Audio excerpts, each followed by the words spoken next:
नमस्ते जी, welcome back to my channel. कैसे हैं आप सब। तो इस वीडियो में हम डिस्कस करेंगे इग्नू एमएचजी 10 के ब्लॉक 4 से एक इम्पॉर्टेंट टॉपिक जो कि है native and non native English. Means कि इस वीडियो में हम जानेंगे कि नेटिव इंग्लिश क्या होती है, नॉन नेटिव इंग्लिश क्या होती है, एंड ये भी जानेंगे कि इंग्लिश का एज अ वर्ल्ड लैंग्वेज कैसे इवोल्यूशन हुआ है। तो वीडियो स्टार्ट करते हैं। ओके, तो पहले जान लेते हैं native and non native English क्या होता है। Native English means the English of one's own country that is India, and non native English is of a foreign country that is Britain and America etcetera. Means कि native English का मतलब हुआ किसी country की अपनी English, own English, ठीक है। तो नेटिव इंग्लिश वो इंग्लिश हुई जो किसी भी कंट्री के नेटिव लोगों द्वारा बोली जाती है। जैसे फॉर एग्जांपल इंडिया में जो इंग्लिश बोली जाती है उसका एक्सेंट जो है वो फॉरेनर इंग्लिश एक्सेंट से बिल्कुल अलग होता है। तो जो इंग्लिश इंडियन लोग बोलते हैं, इंडियन लोगों के द्वारा बोली जाती है, उसे नेटिव इंग्लिश कहा जाता है। एंड दूसरी और नॉन नेटिव इंग्लिश होती है फॉरेन कंट्रीज़ की इंग्लिश, जैसे कि ब्रिटेन की इंग्लिश होगी, अमेरिका की इंग्लिश होगी। तो जो इंग्लिश जो है हर कंट्री के नेटिव लोगों द्वारा बोली जाएगी, बट ये फॉरेन कंट्री की इंग्लिश होती है एंड इसका एक्सेंट भी वैसा ही होता है जैसे कि फॉरेन लैंग्वेज का। जैसे फॉर एग्जांपल अगर आप अमेरिकन इंग्लिश बोलते हो तो आप इंडिया में भी उसी एक्सेंट को अगर फॉलो करते हो तो वो आपकी नॉन नेटिव इंग्लिश हुई कि आपने उसी लैंग्वेज को उसी एक्सेंट में जो है बोलना शुरू कर दिया है। जैसे फॉर एग्जांपल इंडिया में जो इंग्लिश का एक्सेंट है वो अमेरिकन एक्सेंट से अलग है। तो यहाँ के लोगों की वो जो इंग्लिश यहाँ के लोग बोलते हैं वो उनकी नेटिव इंग्लिश होती है। बट जब इंडिया का पर्सन जो है वो इंडियन एक्सेंट में इंग्लिश ना बोलकर अमेरिकन एक्सेंट में ही बोलता है तो वो नॉन नेटिव इंग्लिश हुई कि उसने जो फॉरेनर इंग्लिश बोली एंड फॉरेनर वे में ही बोली, जैसा एक्सेंट उनका है वैसा ही बोला, तो उसको बोलते हैं नॉन नेटिव इंग्लिश। ओके, तो जैसे कि इंग्लिश जो है दो तरह से होती है, एक नेटिव इंग्लिश होती है, एक नॉन नेटिव इंग्लिश होती है, जिसके बारे में हमने डिस्कस कर लिया। तो उसी तरह से जो है आपके दो तरह के स्पीकर्स होते हैं, एक होते हैं नेटिव स्पीकर्स एंड दूसरे होते हैं नॉन नेटिव स्पीकर्स। तो उनके बारे में भी जान लेते हैं। तो पहले जान लेते हैं नेटिव स्पीकर कौन से होते हैं। तो वो स्पीकर्स जिन्होंने इंग्लिश लैंग्वेज को as a small child natural hearing से सीखा होता है वो आपके नेटिव स्पीकर होते हैं। बेसिकली जब बच्चा पैदा होता है और धीरे धीरे बड़ा होता है तो अपने घर में अपने पेरेंट्स को इंग्लिश में अगर वो बात करते हुए सुनता है और पेरेंट्स भी उसके साथ जब बात करते हैं तो इंग्लिश लैंग्वेज में ही करते हैं। तो जब वो इंग्लिश लैंग्वेज को ही सुनता है तो वो इंग्लिश लैंग्वेज को ही सीखता है। तो वो इंग्लिश लैंग्वेज जो है वो बच्चे के लिए उसकी फर्स्ट लैंग्वेज बन जाती है, यानी कि उसकी मदर टंग बन जाती है। बिकॉज बचपन से ही उसने उसी लैंग्वेज को सुना होता है, उसी लैंग्वेज को सीखा होता है एंड इंग्लिश में ही वो अपने थॉट्स को दूसरे पर्सन को कन्वे करता है। मतलब जैसे कि फॉर एग्जांपल मान लो कोई इंडियन फैमिली है लेकिन वो शिफ्ट हो जाती है अमेरिका में, तो वहाँ पर बच्चा जो है उनका पैदा होता है तो पेरेंट्स जो है अगर अमेरिकन इंग्लिश में ही बात करते हैं तो बच्चे ने जो है बचपन से वही इंग्लिश सुनी होती है। तो जैसे जैसे बच्चा बड़ा होगा तो वो भी अमेरिकन इंग्लिश को ही अडेप्ट कर लेगा और उसी लैंग्वेज में वो बात करेगा एंड वो इंग्लिश जो है उसकी मदर टंग बन जाएगी। तो वो जो है इंग्लिश लैंग्वेज का वो नेटिव स्पीकर बन जाएगा। तो नेक्स्ट है हमारा नॉन नेटिव इंग्लिश स्पीकर्स कौन से हैं। तो जब बच्चे ने बचपन से ही इंग्लिश बोलना नहीं सीखी होती है एंड इंग्लिश उसकी मदर टंग नहीं होती है, यानी कि बच्चे ने बड़े होकर पढ़कर लिखकर या इंग्लिश स्पीकिंग कोर्सेज करके एडल्ट टाइम में इंग्लिश सीखी होती है, तो वो उसकी सेकेंड लैंग्वेज होती है और नॉन नेटिव लैंग्वेज होती है। बिकॉज वो बचपन से उसने नहीं सुनी है, क्योंकि बचपन से उसने कोई और लैंग्वेज सुनी है और इंग्लिश उसने अपने जब वो बड़ा हो गया तो उसने कहीं से भी बाद में जो है पढ़कर लिखकर सुनकर जो है सीख ली, तो उसकी फिर वो नॉन नेटिव लैंग्वेज हुई। हालांकि ज़रूरी नहीं है कि नॉन नेटिव इंग्लिश स्पीकर्स की इंग्लिश जो है नेटिव इंग्लिश स्पीकर्स के कंपैरिजन में लेस एक्यूरेट होगी। ओके, तो नेक्स्ट जान लेते हैं disadvantages of native English speaker teacher. मतलब कि वो टीचर जिनकी नेटिव लैंग्वेज जो है इंग्लिश है और वो इंग्लिश को ही पढ़ा रहे हैं तो उसके क्या क्या डिसएडवांटेजेस हो सकते हैं।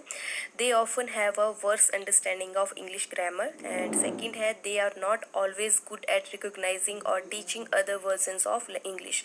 एक्चुअली जिन टीचर्स की इंग्लिश जो है वो नेटिव लैंग्वेज होती है, जिन्होंने इसे बचपन से सीखा होता है, उनकी ये मदर टंग होती है, वो इंग्लिश में तो काफ़ी फ्लुएंट होते हैं बट उन्हें ग्रामर नॉलेज बहुत ही कम होता है।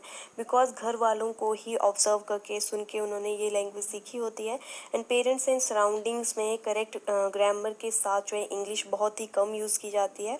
बहुत ही रेयरली जो है बच्चे को घर पर मदर टंग जो है यानी कि इंग्लिश को जब सिखाया जाता है तो उसमें ग्रामर का ध्यान रखा जाता है, क्योंकि ग्रामर का नॉलेज जो है बच्चे को नहीं करवाया जाता है। अगर इंग्लिश जो है उसकी मदर टंग है, वो जो है कैजुअली ही उस इंग्लिश को घर पे बोलेंगे।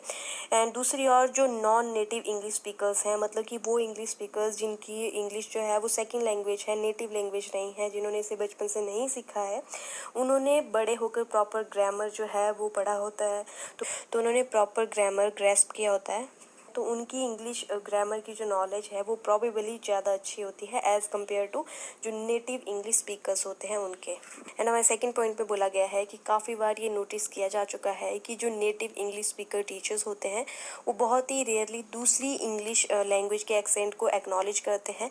वो हमेशा अपना ही लैंग्वेज एक्सेंट जो है वो ज़्यादा यूज़ करते हैं, वो फॉरेनर एक्सेंट एक्सेप्ट नहीं करते हैं। तो नेक्स्ट जान लेते हैं disadvantages of non native English speaker teacher, यानी कि वो टीचर्स जिनकी इंग्लिश जो है वो नेटिव लैंग्वेज नहीं है, नॉन नेटिव लैंग्वेज है, मतलब कि जिन्होंने इंग्लिश को जो है बचपन से नहीं सीखा है, बाद में सीखा है। तो वैसे टीचर्स के क्या डिसएडवांटेजेस हो सकते हैं? तो फर्स्ट है lack of depth of informal language uses and slang. Second है you might be tempted to slip into your native language. Means कि जैसा कि हम जान ही चुके हैं कि जो नॉन नेटिव इंग्लिश स्पीकर होते हैं उनकी इंग्लिश जो है वो मदर टंग नहीं होती है, तो इन्होंने बाद में इसे बड़े होकर सीखा होता है, तो इन्हें जो है इंग्लिश के स्लैंग्स का उतना नॉलेज नहीं होता है, ना ही इन्हें इनफॉर्मल इंग्लिश का नॉलेज होता है जो कि डेली बेसिस पर लोकल इंग्लिश स्पीकर्स जो हैं वो यूज़ करते हैं, जिनकी इंग्लिश जो है मदर टंग होती है। तो सेकंड पॉइंट में बोला गया है कि अगर टीचर जो है वो नॉन नेटिव इंग्लिश स्पीकर है, तो जब वो बच्चों को इंग्लिश पढ़ाएगा तो ऐसा बहुत बार हो सकता है कि उसकी जो अपनी मदर टंग है वो बीच में इंटरप्ट करे, क्योंकि बहुत बार ऐसा होता है कि जब हम फ्लुएंटली कोई बात बोल रहे होते हैं तो बीच में इंग्लिश लैंग्वेज के साथ हमारे जो लोकल मदर टंग के वर्ड्स हैं वो भी हम बोल देते हैं, तो वो प्रॉब्लम जो है आ सकती है। नेक्स्ट है in our world English language is having its own peculiar position, मतलब कि वर्ल्ड में इंग्लिश जो है वो एक पावरफुल लैंग्वेज बन चुकी है एंड इसने अपना एक विशेष स्थान जो है वो हासिल कर रखा है। And all over the world जो है वो इंग्लिश यूज़ की जाती है, या तो ये एज मदर टंग यूज़ की जाती है या ये as a second language use की जाती है।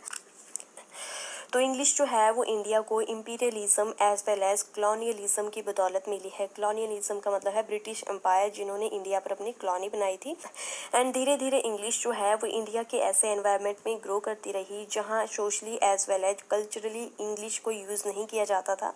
अगर कॉलोनियलिज्म ना होता, ब्रिटिश रूलिंग इंडिया में नहीं होती, तो शायद साउदर्न इंडिया में इंग्लिश जो है वो मदर टंग का प्लेस अटेन नहीं करती, क्योंकि आपको पता है कि साउदर्न इंडिया में इंग्लिश जो है वो as a mother tongue use की जाती है।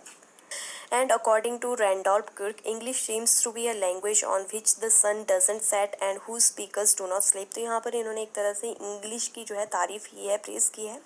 And all over the world, मतलब कि इंग्लिश जो है वो समझी जा सकती है no matter where they are and what they do, क्योंकि अब इंग्लिश जो है वो एक पावरफुल लैंग्वेज बन चुकी है, ये एक वर्ल्ड लैंग्वेज बन चुकी है जिसे पूरे वर्ल्ड में यूज़ किया जा रहा है। बट इंग्लिश जो है वो अकेली लैंग्वेज नहीं है, बिकॉज इंग्लिश की बहुत सी रेंजेस हैं जिसे इंग्लिशिस कहा जाता है, जैसे for example American English, Nigerian English, Indian English, Malaysian English. तो इसी तरह की और भी बहुत सारी इंग्लिश की सब कैटेगरीज हैं, वेराइटीज़ हैं। And apart from those there is one more English that is international standard English for English speakers communicating with each other, मतलब कि इसके अलावा एक और इंग्लिश है और जो कि इंटरनेशनल स्टैंडर्ड इंग्लिश है, जिसे इंग्लिश स्पीकर्स जो हैं वो आपस में कम्युनिकेट करने के लिए यूज़ करते हैं। हालांकि जब डिफरेंट इंग्लिश एक्सेंट्स वाले दो पर्सन जो हैं इंग्लिश स्पीकर्स जो हैं वो आपस में कम्युनिकेट करते हैं तो उन्हें प्रॉब्लम्स फेस करनी पड़ती हैं, एंड इनके लिए दूसरे की जो इंग्लिश लैंग्वेज है वो ज़्यादा स्ट्रेंज है, परफेक्ट इंग्लिश नहीं है, क्योंकि हर एक को अपना इंग्लिश और अपना इंग्लिश एक्सेंट जो है वो ज़्यादा अच्छा लगता है दूसरे के कंपैरिजन में। एंड बहुत सी कंट्रीज़ जहाँ पर इंग्लिश जो है वो एज अ मदर टंग और सेकेंड लैंग्वेज यूज़ की जाती है, तो नंबर ऑफ़ स्पीकर्स ऐसे होते हैं जो नए वर्ड्स और डिफरेंट लैंग्वेजेस को उसमें यूज़ करते हैं। And normally most of the people speak standard variety of English according to their need, and these type of people are said to use a basilect। Means कि normally लोग English की standard variety को use करते हैं, तो कहा जाता है कि इस टाइप के लोगों द्वारा बेसिलेक्ट यूज़ की जाती है। नेक्स्ट है the people who speak a mix language with the local one are called to speak a mesolect, मतलब कि वो लोग जो लोकल लैंग्वेज के साथ इंग्लिश लैंग्वेज को मिक्स करके यूज़ करते हैं तो उन्हें जो है कहा जाता है मीजोलेक्ट। एंड अगर सोशल लैडर पे देखा जाए तो बेसिलेक्ट से ज़्यादा हायर माना जाता है मीजोलेक्ट को। एंड थर्ड है the people who speak more or less standard language are known as acrolect who are counted to be the highest in social ladder. मतलब कि वो लोग जो मोर स्टैंडर्ड लैंग्वेज बोलते हैं उन्हें एक्रोलेट कहा जाता है। स्टैंडर्ड लैंग्वेज होती है जो एक स्टैंडर्ड इंग्लिश लैंग्वेज जो डिसाइड है, जो एक स्टैंडर्ड लैंग्वेज मानी जाती है। और कुछ लोग जो है उस स्टैंडर्ड इंग्लिश लैंग्वेज को यूज़ करते हैं तो उन्हें जो है एक्रोलेट कहा जाता है। एंड सोशल लैडर पर सबसे हाईएस्ट जो है एक्रोलेट को ही माना जाता है। एंड जो सोसाइटी में स्टैंडर्ड लैंग्वेज यूज़ करने वाले को जो है सुपीरियर पर्पसफुल माना जाता है। उनको ज़्यादा जो है मतलब एक तरह से प्रेज मिलती है अगर कोई जो है स्टैंडर्ड लैंग्वेज जो है यूज़ करता है तो नेक्स्ट है कि 20वीं सेंचुरी के एंड तक ऑब्जर्वर्स ने इस पॉइंट पर एग्री किया कि बहुत से एंग्लोफोन कंट्रीज़ ऐसी हैं जिनकी अपनी डिफरेंट इंग्लिश होती है। एंड उनमें से ही एक लैंग्वेज को कहा जाता है किंग्स क्वींस लैंग्वेज। एंड ये लैंग्वेज जो है वो फर्स्ट स्टैंडर्ड लेवल्ड लैंग्वेज मानी जाती है जो यूके से बिलोंग करती है। एंड 20वीं सेंचुरी के दौरान ही यूनाइटेड स्टेट की जो इंग्लिश है वो भी सामने आई। लेकिन इन दोनों में से यानी कि यूके की इंग्लिश एंड यूएसए की इंग्लिश में से किसी एक इंग्लिश को ही एक्सेप्टेंस मिलनी थी।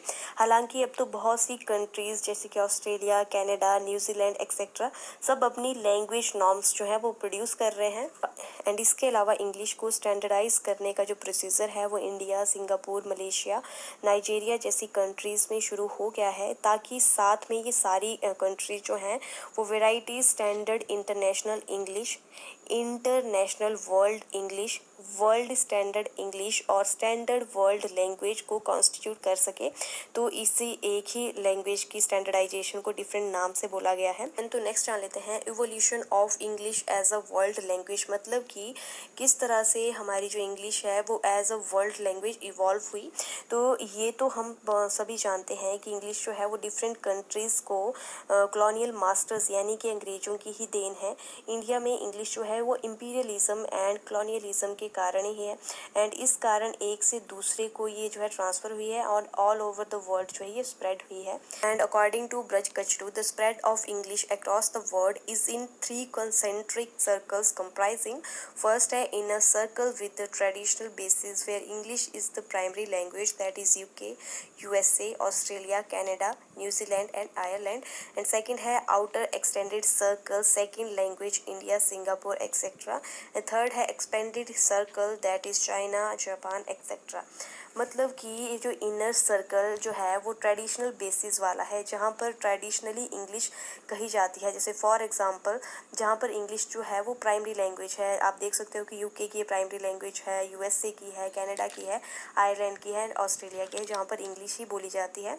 एंड जो हमारा सेकंड सर्कल है, आउटर सर्कल जो है वो शो करता है उन कंट्रीज़ को जहाँ इंग्लिश जो है वो फर्स्ट लैंग्वेज नहीं है बल्कि as a second language use की जाती है। जैसे कि आपको पता है कि इंडिया में जो है हिंदी फर्स्ट लैंग्वेज है एंड इंग्लिश जो है वो सेकंड लैंग्वेज है।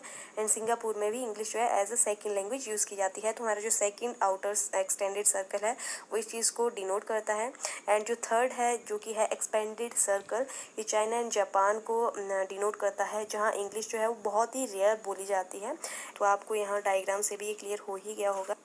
तो नेक्स्ट है English language continued it's journey and still on the move. मतलब कि इंग्लिश लैंग्वेज की जो जर्नी है वो कंटिन्यू है। तो मतलब कि हम जान लेते हैं कि डिफरेंट कंट्रीज़ में इंग्लिश कैसे गई है। तो पहले उन कंट्रीज़ का नाम जान लेते हैं। तो फर्स्ट है ब्रिटिश आइल्स, सेकंड है अमेरिका, थर्ड है कनाडा, फोर्थ है द कैरेबियन एंड फिफ्थ है ऑस्ट्रेलिया एंड न्यूजीलैंड। तो हम सबको बारी बारी से डिस्कस करेंगे। तो सबसे पहले जान लेते हैं द ब्रिटिश आइल्स के बारे में। तो जब इंग्लिश जो है वो नॉर्दर्न यूरोप से इंग्लैंड पहुंची तो ये ब्रिटिश आइल्स में Wales, Cornwall, Cumbria and southern Scotland में गई जहां केल्टिक लैंग्वेज पर नेटिव्स का स्ट्रॉन्ग होल्ड था। एंड 10,066 में जब नॉर्मन की विक्ट्री हुई तो ये स्कॉटिश लॉलैंड्स के थ्रू जो है स्प्रेड हुई। ओके देन नेक्स्ट है अमेरिका। ओके तो दो डिफरेंट सेटलमेंट्स जो कि डिफरेंट बैकग्राउंड से थी वो अमेरिका में अपीयर हुई। ऑब्वियसली उनकी लैंग्वेज ने अमेरिकन की लैंग्वेज को अफेक्ट किया। इसके अलावा डिफरेंट साइड से लोग जो हैं वो डिफरेंट प्रोनाउंसिएशन वाले थे, डिफरेंट एक्सेंट्स वाले थे एंड डिफरेंट तरह के मतलब लोग थे। एंड इस कारण ये जो माइग्रेटेड लोग थे ये पूरे अमेरिका में स्प्रेड हो गए थे। तो 17th सेंचुरी में ये जो इमिग्रेशन हुआ था इससे अमेरिकन लिंग्विस्टिक स्पेक्ट्रम में डिफरेंट लैंग्वेजेस ऐड होगी। एंड इस कारण डिफरेंट रीजनल लैंग्वेजेस में जो डिफरेंस थे वो डिसअपियर होने लगे एंड अमेरिकन लैंग्वेज को Dutch, English and French language ने एनरिच किया एंड इसके अलावा German, Italian and central European Jews भी अमेरिका में सेटल हो गए एंड लगभग 2 जनरेशन्स में इन लोगों ने इंग्लिश को अडॉप्ट कर लिया एंड ये सभी इंग्लिश को as their mother tongue use करने लग गए एंड 1991 में जब अमेरिका में सेंसस हुआ तो उससे पता चला कि 86% से भी ज़्यादा अमेरिकन पॉपुलेशन जो है वो अपने घरों में इंग्लिश लैंग्वेज का यूज़ करते हैं एंड इस कारण अमेरिकन लैंग्वेजेस में डिफरेंट लैंग्वेजेस का मिक्सचर है क्योंकि यहाँ पर बहुत से different kind of people different side से जो है डिफरेंट प्रोनाउंसिएशन के साथ डिफरेंट एक्सेंट्स के साथ जो अमेरिका में माइग्रेट हुए थे तो अमेरिकन इंग्लिश में उनका इन्फ्लुएंस देखा जा सकता है। तो हमारा जो नेक्स्ट पॉइंट है वो है कनाडा। तो 1497 में जॉन कैबट जो है वो न्यू फाउंडलैंड आए एंड उसके बाद से ही कनाडा जो है वो इंग्लिश लैंग्वेज के कांटेक्ट में आया एंड कैनेडियन एक्सेंट को ब्रिटिश लोगों द्वारा अमेरिकन कंसीडर किया जाता था एंड अमेरिकन जो है वो कैनेडियन एक्सेंट को ब्रिटिश कंसीडर करते थे एंड अगर हम बात करें कैनेडियन लैंग्वेज की तो ये खुद को अमेरिकन एक्सेंट और ब्रिटिश एक्सेंट से जो है आइडेंटिफाई नहीं करती है। जो कैनेडियन एक्सेंट है जो वहाँ के लोग हैं वो कैनेडियन एक्सेंट को बिल्कुल डिफरेंट मानते हैं। तो अब हमारा जो अगला पॉइंट है वो है द कैरेबियन। ओके, तो जो ट्रेडर्स होते थे, ट्रेडर्स यानी कि जो स्लेव्स को खरीदते और बेचते हैं, तो जो ट्रेडर्स होते थे वो different countries and different communities से स्लेव्स को लाया करते थे। स्लेव्स यानी कि वो लोग जिन्हें काम के लिए बेचा या खरीदा जाता है या जिनसे जो है विदाउट वेजेस काम करवाया जाता है। तो ऐसे ही different communities and different countries से स्लेव्स को लाया जाता था एंड ऐसा इसीलिए किया जाता था ताकि जो स्लेव्स हैं ये आपस में मतलब यूनिटी में ना रहें और ना ही प्रोटेस्ट करें बिकॉज डिफरेंट कम्युनिटी के लोग जो हैं वो एकजुट या यूनिटी में नहीं आ सकते थे। तो इस तरह से अलग अलग रीजन से स्लेव्स जो है डिफरेंट लैंग्वेजेस में कम्युनिकेट करने की कोशिश करते थे बट स्पेशली स्लेव्स का जो लिंक बनता था वो ज़्यादातर उनका इंटरेक्शन होती थी इंग्लिश स्पीकिंग सेलर्स के साथ। सेलर्स यानी कि जो नाविक होते थे उनके साथ इनकी ज़्यादा इंटरेक्शन होती थी एंड सेलर्स के साथ इंटरेक्शन होने के कारण ही जो कैरेबियन इंग्लिश है वो मिक्सचर बन गई फ्रेंच, स्पेनिश एंड पुर्तगीज़ की यानी कि पुर्तगाली लैंग्वेज की। तो अब हमारा जो अगला पॉइंट है वो है ऑस्ट्रेलिया एंड न्यूजीलैंड।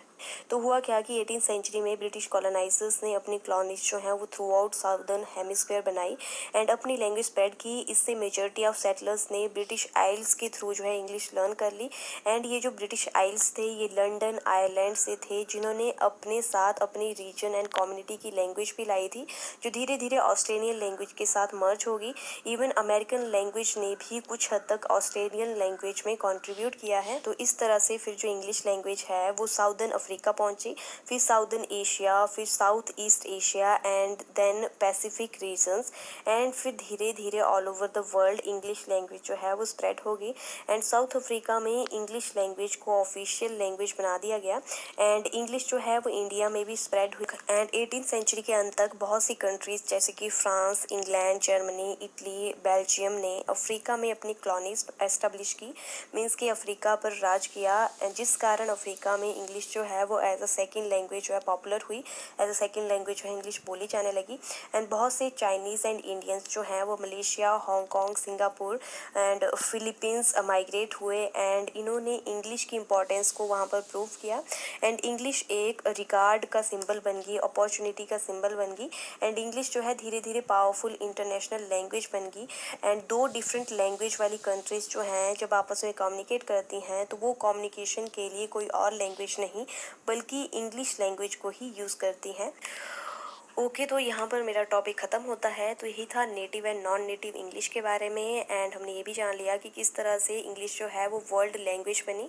तो यही था मेरा आज का टॉपिक। आई होप आप लोगों के लिए वीडियो हेल्पफुल रहेगी एंड अगर आपको वीडियो थोड़ी सी भी हेल्पफुल लगी है तो प्लीज़ वीडियो को लाइक करना, शेयर करना एंड मेरे चैनल को सब्सक्राइब करना। ओके, तो मिलते हैं हमारे नेक्स्ट वीडियो में। Till then take care, bye bye.